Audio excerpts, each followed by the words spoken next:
En esta tierra mexicana, donde jamás se oculta el sol, brilla en la noche americana la luna lejana del cielo español.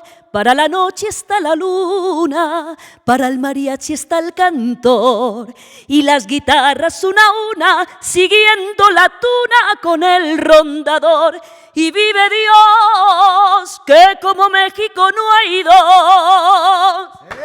¡Bravo! Ella es Noelia Sanón, quien el día de hoy viene a primero hablarnos también. Este disco ya está, México, España sin muro. Realmente, qué gran experiencia. Estuvieron ustedes en el Lunario, trabajando mucho. Bueno, ¿verdad? pues ya sabes que estuvimos aquí presentando pues ese bonito evento que fue una maravilla con el señor Martín Urieta, el Pelao de México, Eduardo Ortega, y de ese día pues salió este bonito disco que está a la venta, lo tienen en las redes sociales y que te traigo para ti, con todo el cariño del mundo, espero que te guste. ¿Qué temas incluye este disco, Noelia? Bueno, pues míos está El Suplente, que es un tema que está gustando muchísimo.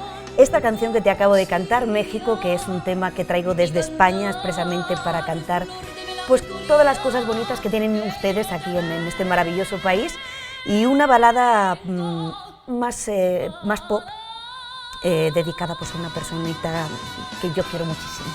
Este disco, ¿cuál fue la experiencia de poder pues aglutinar estas personalidades? Porque bueno, el Pelao de México es uno de los hombres que más sabe de música regional mexicana. Es uno de mis... Es de los eruditos, ¿verdad? Es uno de mis padrinos además, junto con Gualberto Castro, Estela Núñez y Rodrigo de la Cadena.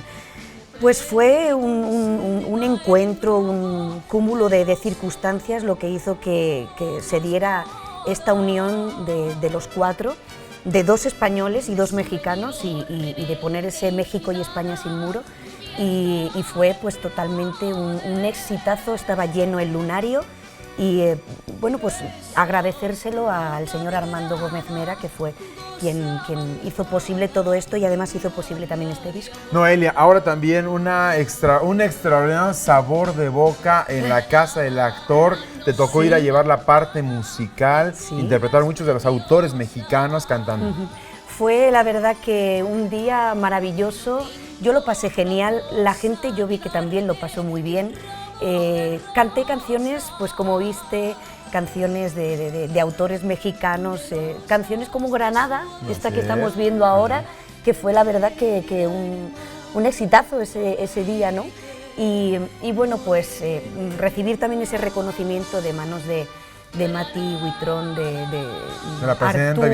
Arturo Lorca, y ver pues todas las personas, actores retirados, pero que me dieron todo el cariño del mundo. Fue una noche mágica para mí. Noelia Sanón, pues te agradecemos en el alma que hayas estado con nosotros. Ya tendrás que vernos a platicar sobre tu participación en la serie de Silvia Pinal. Sí, Muchísimas gracias, pronto, Noelia. pronto. Muchas gracias a ti.